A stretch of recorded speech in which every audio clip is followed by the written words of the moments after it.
They told me to ask my daughter for money.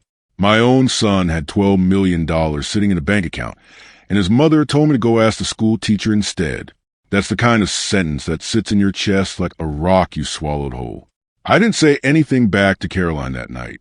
58 years old, and I just sat there. But I want you to understand something before I tell you the rest of this. This isn't a story about money. Not really. It's a story about who shows up when you got nothing left off of them. Let me back up. I live in a little 3-bedroom house off FM 762 in Rosenberg, Texas. The kind of house you buy when you're young and think you're going to flip it into something bigger someday. Never happened. The paint's peeling on the porch rail, and I've been meaning to fix that gutter on the east side for 2 years now. It was a Tuesday evening in late July, hot enough that the cicadas hadn't even bothered to quiet down after dark. I was sitting at my kitchen table with a stack of mail I didn't want to open, a past due notice from Centerpoint Energy, a letter from the insurance company that I already knew wasn't good news, because good news doesn't come in an envelope that thick. Caroline's phone rang from the counter. I watched her whole face change, like somebody flipped a switch behind her eyes. There is, I thought, the only smile I get to see anymore, and it's not even for me. Caroline Richard. Honey, practically singing it. Oh my God, tell me everything. I set my coffee down. Boris. Is that Richard? Let me say hi real quick. She didn't even look at me. She turned her back, actually turned her body, like I was a draft coming through a window she needed to shut, and walked toward the living room. Caroline. A $12 million account. Richard? I'm so proud of you, honey. I really am. You know, you get that mind for business straight from my side of the family. Your grandfather could sell ice to an Eskimo. God rest him. I sat there and listened to my wife of 31 years talk to our son like he just cured cancer instead of closed a sales deal. I'm not saying that to be bitter. I'm saying it because it's true, and because you need to understand what normal looked like in my house before I tell you what happened next. She hung up eventually, still smiling, walked back into the kitchen, and the smile dropped off her face the second she looked at me, like she'd taken off a mask. Caroline, he's doing so well, Boris. Boris. That's good. And I meant it. Whatever's happened between me and that boy, I never once wished bad on him. Caroline didn't say anything else. She just slid the Centerpoint bill across the table toward me. Didn't ask if I was okay. Didn't ask about the cough I'd had for 3 weeks that I kept blaming on the Gulf humidity. Caroline, fix this. Please, before they cut it off again. Again, like it was a pattern. Like I was the pattern.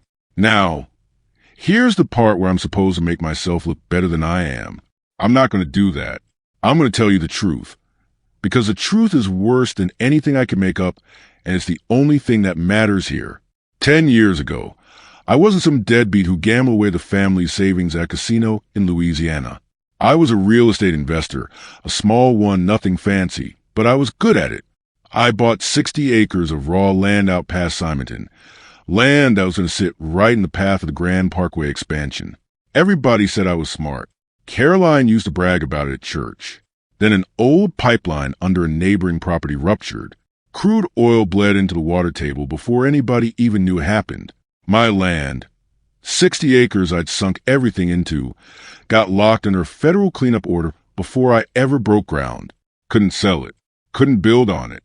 Couldn't do a damn thing with it except pay the property taxes and watch my credit score circle the drain. Banks pulled my lines of credit. My business partner walked.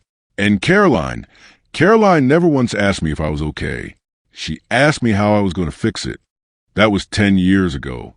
I've been driving a forklift at a distribution warehouse off Highway 36 ever since. 6 days a week most months. Coming home smelling like cardboard and diesel. And somewhere in there, my son turned 21 and decided his whole young adult life had been ruined because his daddy couldn't afford his junior year spring break trip to Destin. He's never forgiven me for that. Not once. Not even after I explained what happened. In his mind, I gambled and I lost and he paid for it. Maybe he needed a villain, I used to think, and I was standing right there. My daughter's different. Melissa's 26, teaches 4th grade at school in Katy, about a 20-minute drive from here. She was 16 when the oil spill happened. Old enough to remember the house we used to have. Young enough that she watched me rebuild something out of nothing instead of just mourning what we lost. She came by 2 nights after that phone call with Richard, carrying a foil pan of chicken and rice. My favorite, the way my own mother used to make it, heavy on the cumin. She didn't say a word about money or bills or Richard's $12 million. She just set the pan down, kissed the top of my head, and said, "Melissa, you still coughing like that, old man?"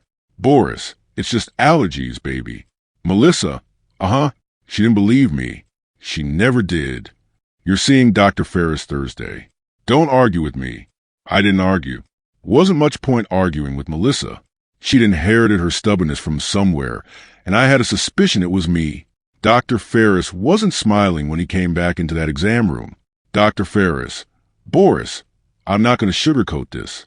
He set the folder down like it weighed 40 pounds. "The mass on your lung, it's operable. That's the good news.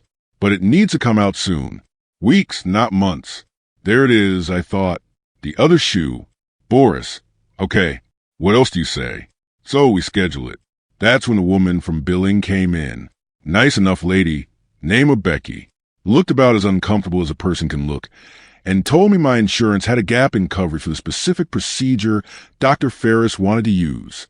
Out of pocket, before they'd even put me on the schedule. $3,500. "Becky, I can look into a payment plan. But the surgical team needs a deposit before they'll book the operating room. Hospital policy. You want to know something funny? I used to make more than that in a single week back before the spill. Now I sat in my truck in that parking lot. A '09 Silverado, the AC barely holding, and I did the math about 6 different ways, and every single time it came out the same. I didn't have it. My credit was still garbage from the land debt. No bank in Fort Bend County was going to touch me.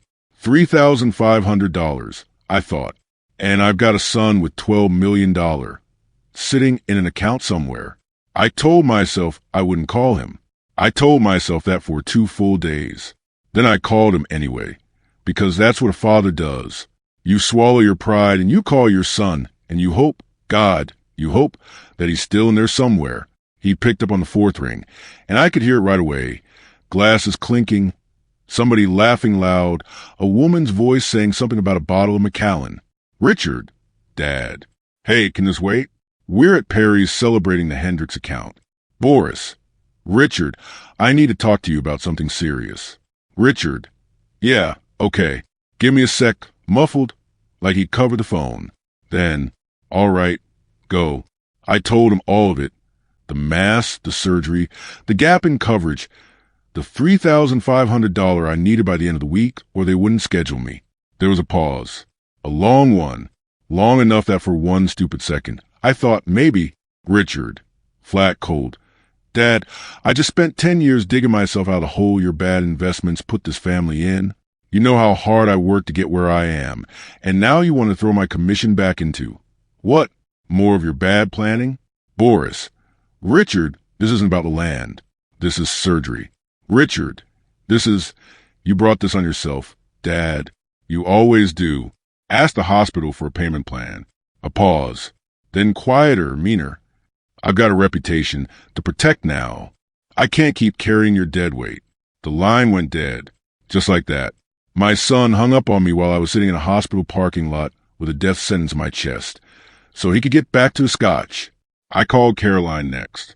Told her everything. Asked if she could talk to him. Maybe soften him up. "Caroline, don't you dare ruin this for him. He worked hard to get away from all this. From your mess. Emma's got a stable job, doesn't she? Go ask her." Emma. She meant Melissa. After all these years, and she still called our daughter by the wrong name. Too busy being angry to think straight. I hung up, sat in my truck, in that parking lot, for a long, long time. Didn't cry. I was past crying by then. Just sat there thinking about how a man could work his whole life to give his family everything and end up alone in a Silverado outside a hospital. Doing math that never came out right. I met Melissa at a little diner off Highway 92 days later. The kind of place with vinyl booze and a waitress who calls everybody hun. I hadn't planned on telling her. I really hadn't. I was going to smile, eat my catfish, and let her think everything was fine. She knew before I said a word. She always knew. Melissa, setting her fork down, Dad, what's wrong? Tell me right now. So I told her. And I want you to understand, I was ashamed. Ashamed to even be sitting across from my 26-year-old daughter, a schoolteacher who couldn't have more than a few $1,000s to her name, about to ask her for money her own brother had turned down without blinking. I didn't even get the words out. Didn't even finish the sentence. Melissa reached into her bag and set an envelope on the table.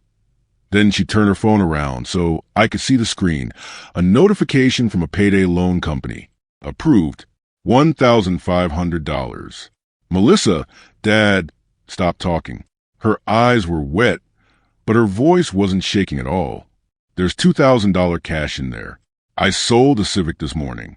Boris. Melissa, you sold your car? Melissa. Cars could be replaced, Dad. She grabbed my hand hard. The way you grab something you're not going to let go of. You can't. I'm taking the bus to school for a while. It's fine. I probably need the exercise anyway.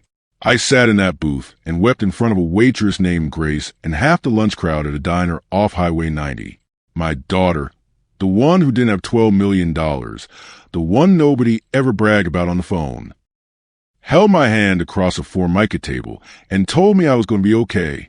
She's the only one who ever saw me. The only one who ever really saw me at all.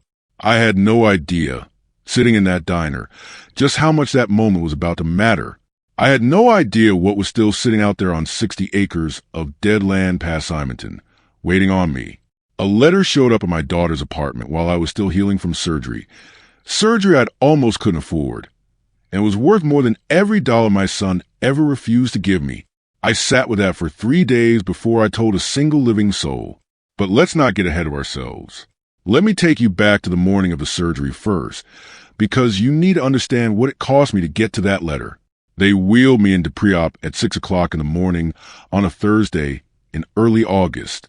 The last thing I remember before the anesthesia took me under was Melissa's face, right up close to mine, her hands squeezing my fingers.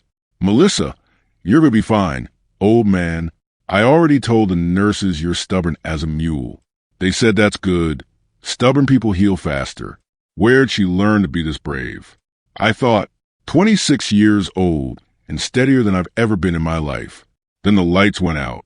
I woke up 11 hours later with a tube down my throat and a pain in my chest like somebody parked a truck on it. Dr. Ferris came by that evening, still in his scrubs, and leaned down close so I could hear him over the monitor beeping. Dr. Ferris, we got all, Boris, clean margins. You did good. I didn't cry. I didn't have the energy to cry. I just laid there and thought about Melissa's car sitting on some dealer's lot with a different family's name on the title now. She bought me this, I thought, not the hospital, not the insurance company. My daughter bought me this with a $1,500 loan and a car she needed to get to work. I'm going to make this right, I told myself, however long it takes. I don't care if I'm 80 years old. I'm going to make this right. I had no idea how soon that promise was going to come due. I spent the next 2 weeks recovering on Melissa's pull-out couch because my house was empty most days. Caroline hadn't so much as texted to ask how the surgery went, and I wasn't about to lie alone in a quiet house listening to my own breathing machine. Melissa's apartment was small, 1 bedroom, off Grand Parkway near her school, the kind of place where you can hear your upstairs neighbor's television through the ceiling. She taped her bus schedule to the refrigerator with a Katy magnet, right next to a photo of the two of us from some 4th of July picnic years back. I looked at that bus schedule every single morning. She's out there waiting on a city bus at 6:40 in the morning, I thought, because she sold her car for me, and Richard's driving some leased Audi to a steakhouse to celebrate a bonus he'll blow through in 6 months. That thought sat in my chest heavier than the surgical scar.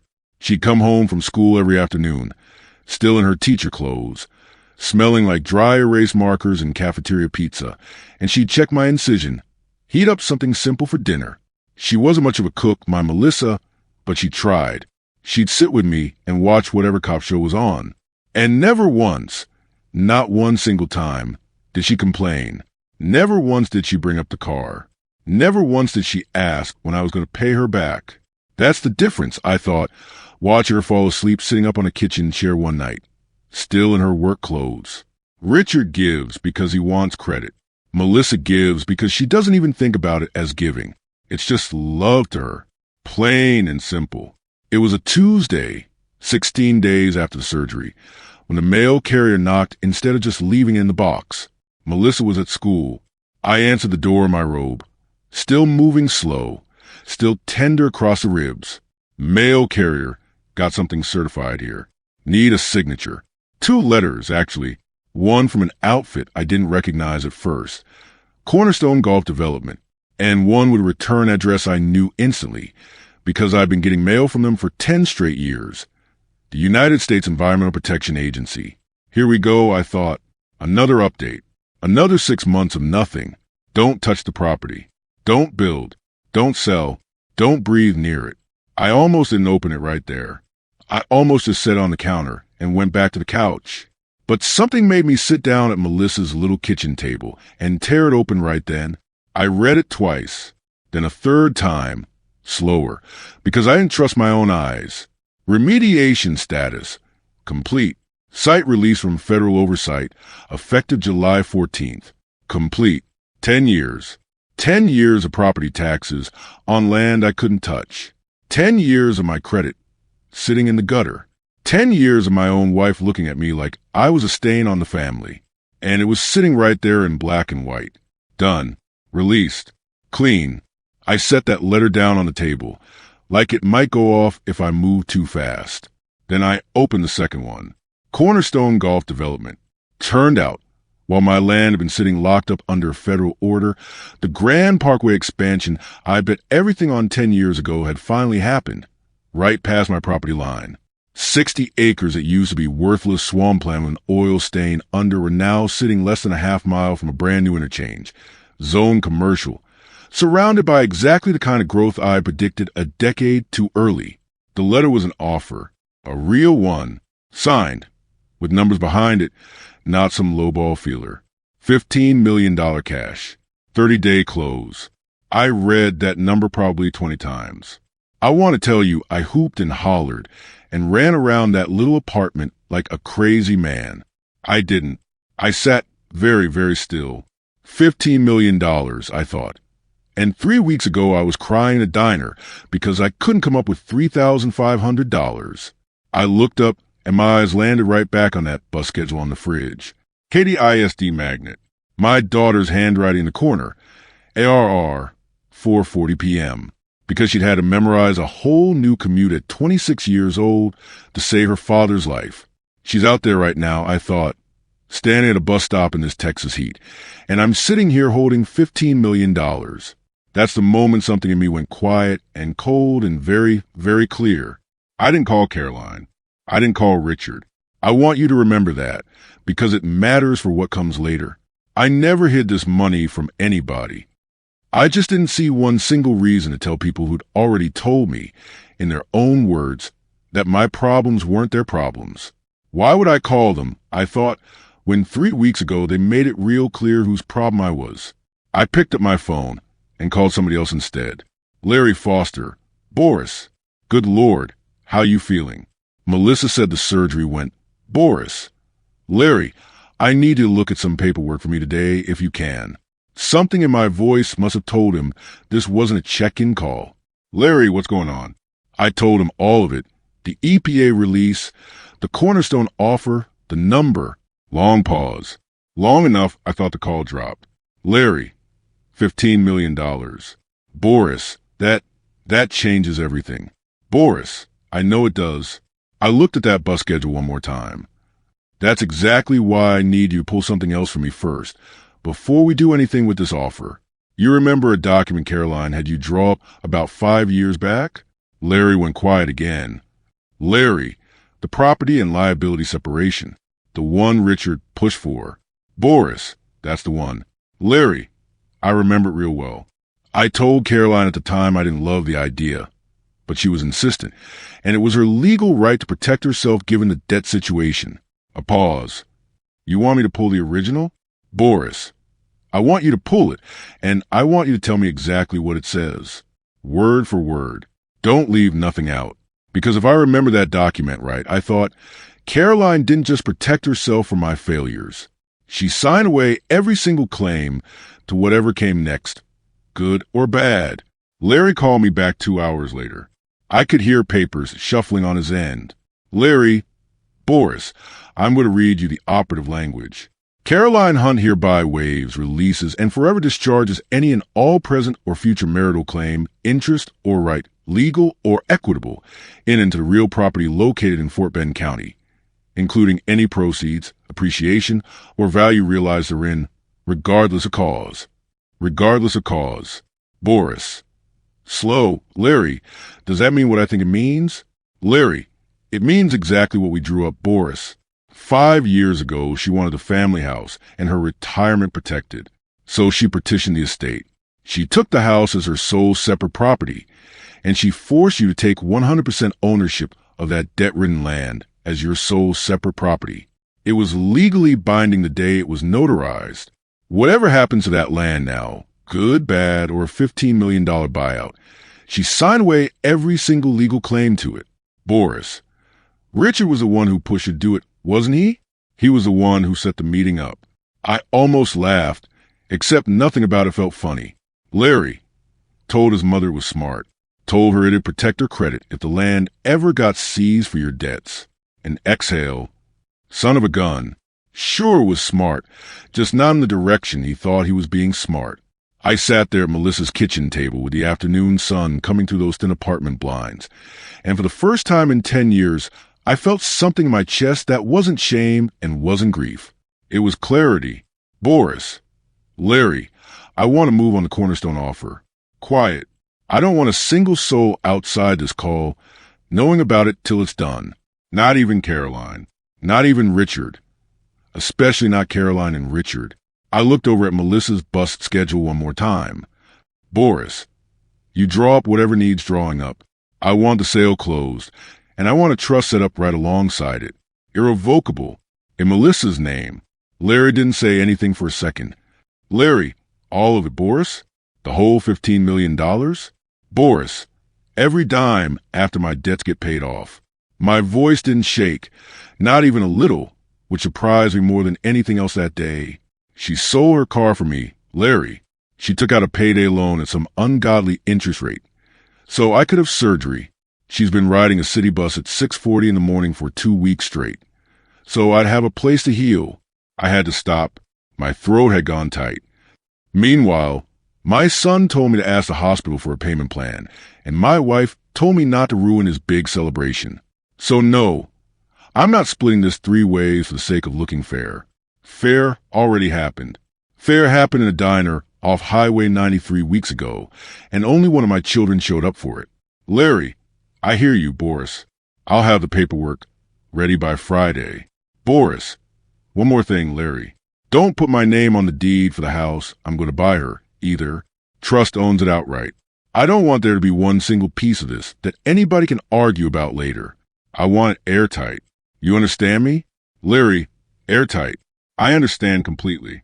I hung up the phone and sat there a long while in that quiet apartment, listening to the hum of the window unit, looking at that little bus schedule stuck to the fridge with a school magnet. They're going to find out eventually, I thought. And when they do, they're not going to come here asking how I'm feeling. They're going to come here asking about money. That's just who they are now. Maybe who they've always been. I wasn't wrong about that, but not the way I expected, and not for the reason I expected. I thought Richard and Caroline would show up because they'd heard about the land. They didn't know a thing about the land yet when they showed up at Melissa's door 8 days later. They showed up because Richard was drowning in a mess of his own making, and he needed money so bad he was willing to walk right into the one place he'd sworn he'd never have to set foot in, his broke, embarrassing father's temporary bedroom on his sister's pull-out couch. He had no idea what he was about to find waiting for him there. Neither did Caroline. But I did. I'd had 8 days to get ready for it. 8 days. That's how long I had between hanging up with Larry and hearing that first hard knock on Melissa's door.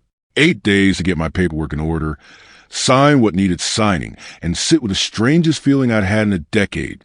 Patience. That didn't hurt. I want to tell you, I spent those 8 days plotting some grand speech. I didn't. Mostly I just healed. Walked a little farther every morning. Sat on Melissa's little balcony in the evenings and watched the sun go down over the parking lot. Thinking about 60 acres of land that had finally, after 10 years, stopped punishing me. Then that Wednesday evening came, and somebody pounded on the door like they were trying to knock it off the hinges. Richard, through the door. Dad, open up. I know you're in there. Richard's voice, loud, frayed at the edges in a way I'd never heard before. Not the smug, satisfied Richard from the steakhouse. Something else was under it now. Melissa got there before I did, still in her school clothes, and pulled the door open with a look on her face I recognized.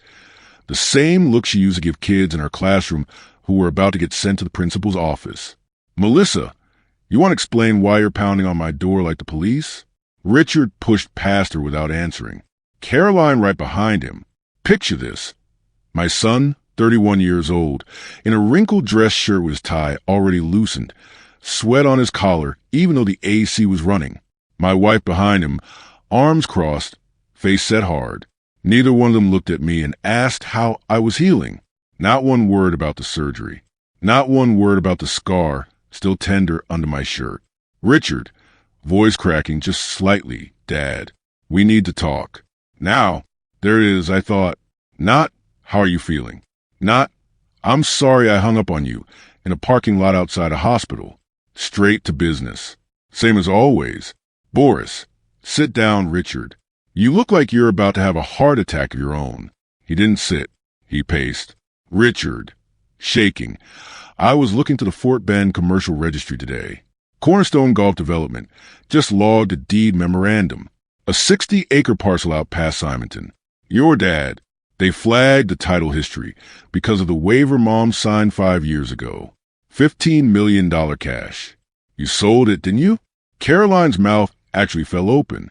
Caroline, 15 Boris, is that true? So that's how they found out. I thought, not from me, from a commercial registry. That's almost funny in a sick sort of way. Boris, it's true. Closed 9 days ago.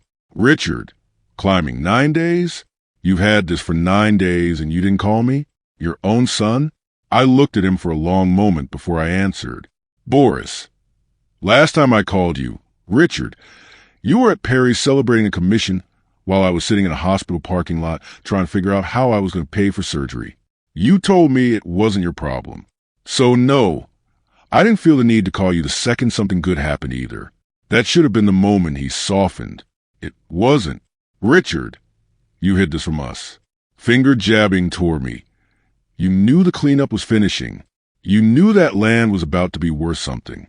You made us live like we were broke this whole time. Mom drove a 10-year-old Camry, Dad, a 10-year-old Camry, while you sat on a fortune, just so you could hand all to your favorite kid the second it paid off. He actually believes that, I thought. He's rewriting the whole thing in real time right in front of me, and he believes every word coming out of his own mouth.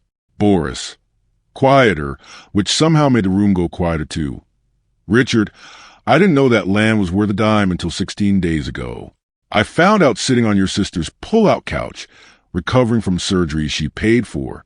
You want to talk about hiding things? I didn't hide a fortune from this family.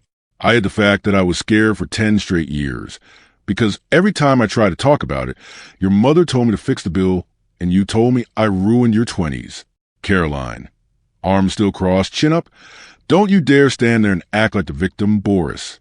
I stood by you for 31 years while you dragged this family through the mud with your real estate disasters.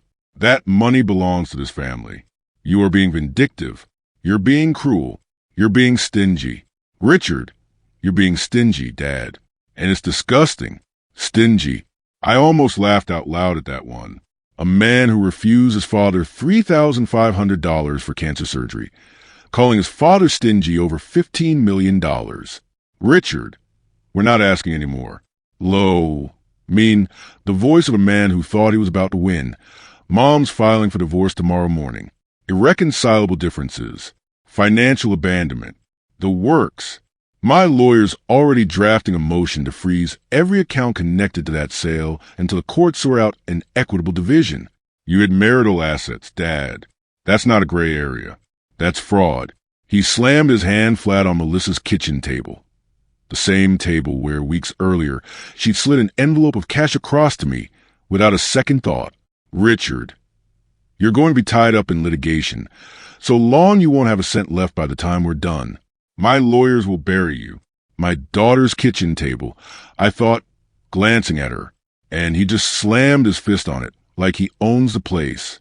I looked at Richard for a long moment. Then Caroline. Then I stood up, slow, careful, still tender across the ribs, and reached into my jacket pocket. Boris, you want to talk about lawyers, Richard? Let's talk about lawyers. I pulled out 2 folded documents and slid the first one across the table to Caroline. Boris, you remember this, Caroline? She looked down at it, and I watched the color start draining out her face before she'd even finished the first paragraph. Boris, 5 years ago, you and Richard sat me down at my own kitchen table. You were scared, genuinely scared, that the bank was going to come after your assets because of my land debt. Richard's idea, by the way, his brilliant idea. He told you it was smart. Told you it would protect your credit if the debt ever caught up with the property. Tapping the paper. So you signed this. You had your lawyer draft a petition, an exchange agreement. You took the house and your accounts as your sole separate property, and you legally forced me to take 100% of the land and all its liabilities as my sole separate property. Read it again, as gentle as I could manage, because there wasn't a drop of satisfaction in me watching her hand start to tremble. It doesn't say debt. It says regardless of cause. You didn't just protect yourself from my failure. Caroline, under Texas law, you converted that land into my separate property. You sign away any future claim to its value, regardless of cause, just to keep your hands clean of my debt. Your own lawyer explained it to you, and Richard signed as a witness. Richard's face had gone pale too, but he still wasn't done. Never was that boy. Richard, that doesn't matter. I'll still take you to court. Boris, on what grounds, Richard? I slid the second document across to him. Take a look at this before you finish that sentence. He looked down. It was a bank statement. Melissa's bank statement. Boris, $12. That's what's in your sister's checking account right now. $12, Richard. Because 3 weeks ago she sold her car and took out a payday loan at 22% interest so I could get on an operating table. While you were ordering $300 scotch to celebrate a commission, your sister was riding a city bus at 6:40 in the morning, so she'd have gas money to get to a job that pays her $41,000 a year teaching 4th graders how to do long division. I let that sit in the room for a second. Boris, you want to talk about court, son? Go ahead. Bring your lawyers. Bring every lawyer in Fort Bend County. But before you do, you go ahead and explain to a judge how you plan to claim a share of assets your mother legally waived. In writing 5 years ago, on your own advice. Explain to that judge where you were the night your father needed $3,500 for cancer surgery and where your sister was. Nobody said anything for a long moment, just a window unit humming, and somewhere upstairs a neighbor's television bleeding through the ceiling like it had every night for the last 3 weeks. Boris, soft now, tired, done, I didn't hide this money from you. I found out about the land's release sitting right here on that pull-out couch, just over 2 weeks after surgery. It took 30 days to close the sale, and the trust was finalized last week. I didn't hide this to be petty. Richard, I kept it quiet because I needed time to make sure the money went to the only person who actually earned it. But I want you both to understand something. Even if I'd known sooner, even if I'd had months of warning, it wouldn't change one single thing about this moment. I looked at Caroline first, then Richard. Boris, you two divorced yourselves from this family a long time ago. You just hadn't gotten around to the paperwork yet. The trust is already finalized. Irrevocable. The full $15 million goes to Melissa. All of it. The very first thing Larry did this morning was wire a payoff to that predatory lender to burn your payday loan contract to ash. Next, I paid off the title on this apartment complex, so you don't owe a dime in rent while your new house is being finished. I funded the tutoring program she's been trying to start for kids who can't afford it. She's got a car waiting on her, nicer than the Civic she sold, though she's going to fuss at me about that. folded my hands on the table. You're both officially free of my mistakes now. Isn't that what you wanted? For 10 years, I heard about how I ruined this family with my failures. Well, congratulations. The failure's over. And it turns out the two of you signed yourselves right out of everything that came after it. Caroline's mouth opened. Nothing came out. For the first time in longer than I could remember, my wife didn't have a single word. Richard just stood there, jaw working, staring at that bank statement like it might rearrange itself into different numbers if he looked hard enough. Boris, get out of my daughter's home. Quiet. Final. Both of you. They left in a silence I'd never once heard out of either of them in 31 years of marriage and 31 years of raising that boy. No slammed door. No last word. Just two people walking out an apartment, realizing in real time that the very cleverness Richard had always been so proud of, the legal maneuver he'd talked his own mother into, was the exact thing that had locked them both out of a fortune neither one of them would ever see a dime of. Melissa stood in the kitchen doorway after they'd gone, arms wrapped around herself, watching me. Melissa, barely a whisper, Dad, you didn't have to give me all of it. Boris, yeah, I did. I walked over and put my arm around her, careful of my ribs, and we stood there a minute in that little apartment that wouldn't be hers much longer. Not because she was losing it, but because she was finally getting more than she ever asked anybody for. Cars could be replaced. I remembered her telling me months before, sliding an envelope across a diner table. You can't. She'd been right about that. Turned out I couldn't be replaced either. Not to her. And in the end, that was worth more than any number Cornerstone Golf Development ever put on a piece of paper. We stood there in the quiet, my daughter and me, finally safe, finally free. And somewhere across town, my son sat down that night to figure out how he was going to explain to his firm's partners that the $12 million account he'd bragged about wasn't nearly enough to save him now. And there wasn't a single soul left in his corner willing to bail him out. Funny how that works out.